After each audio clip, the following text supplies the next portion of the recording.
It might have been true that she was Norwegian as well. Her skin was fair, almost peach-colored, and her eyes were blue and sparkling.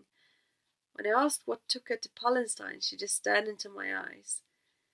She said, "I was kidnapped." I had to ask who kidnapped her, and she replied, "An angel who needed me in Bethlehem.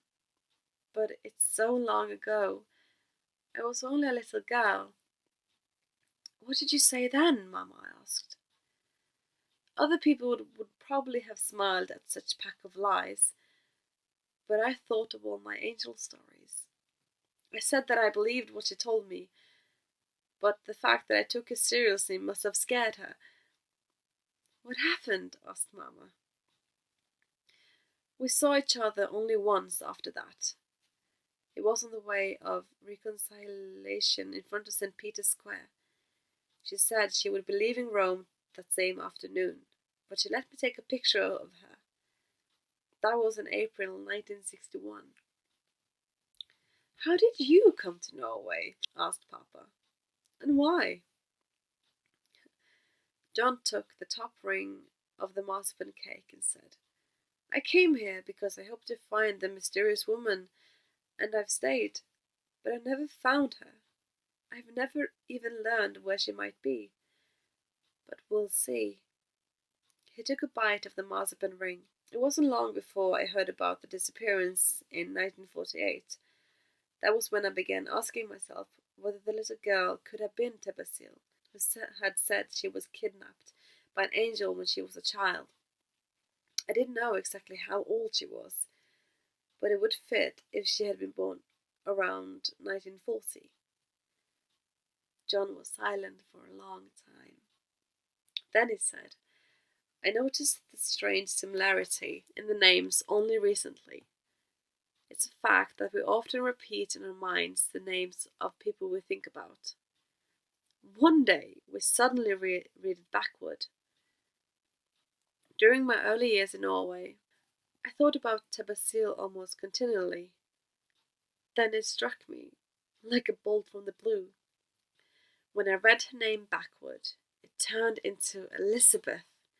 I became even more convinced that I really had found the missing Elizabeth many, many years later in Rome. That was when I began to make the magic advent calendar. It took me many months." "In any case, it was an incredible coincidence," commented Papa. "I had to ask myself whether she really could be one and the same person," John said. "After all, it was curious that one name turned into the other names backwards. This must have been just after I met Anna, Elizabeth's youngest sister. It has struck me that Anna was an amusing name that was exactly the same whichever way you read it, from front to back or back to front. Maybe that was why I suddenly spelled Elizabeth backwards. Besides, I thought Elizabeth's little sister was very like Tebasil." "Why did you make the advent calendar?" asked Mama. "Why didn't you write it all down in a book?" John laughed. "Do you think anyone would have believed the story? Who would have published it?" Mama shook her head, and the old man said, "I made the magic advent calendar so that at least one person could carry the story of Elizabeth and the long pilgrimage further. I hope that the old mystery might one day be solved. After all, I don't know how much time I have left.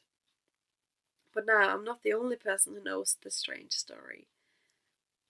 "Then you put a picture of Elizabeth in the store window," said Mama. John nodded. "To see if anyone here in town would recognize her." "Why did you travel to the wilderness?" Joachim wanted to know. And the old flower seller explained.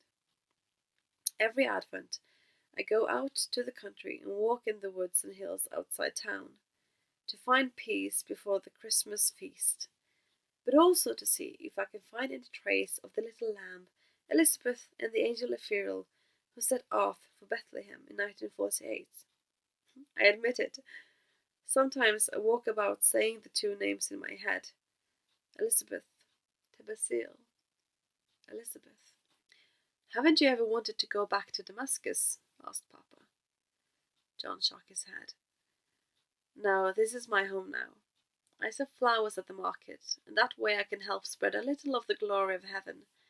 It is very easy for that kind of thing to spread, you know. And one day, Elizabeth may come back, because there's something else. It was so quiet in the room that they could almost hear dust motes falling to the wooden floor. John said to Joachim, all these years I've tried and tried to find her, but I knew only her first name, or so I believed. To find an Elizabeth or Tebasil only by her Christian name, whether in Rome or Palestine, well, that's more difficult than to catch a sparrow in your hand. I've been laughed at in embassies and in census office in quite a few countries. But Joachim, again, it was completely silent in the room. Joachim may have helped me to find her again, so I'm the one to thank you. Joachim looked up at Mama and Papa. He couldn't figure out what John was talking about. I think you'll have to explain, said Mama. It was Joachim who set me to thinking that maybe she had both names, one her first name and the other her last name. It's strange how lacking in imagination we can be when we're thinking the same thoughts year after year. Joachim's face lit up. Elizabeth Tebasil, he said. Is that what she's called?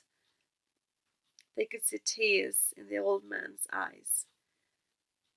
There's a telephone number in Rome for someone of that name. But it's not Christmas yet.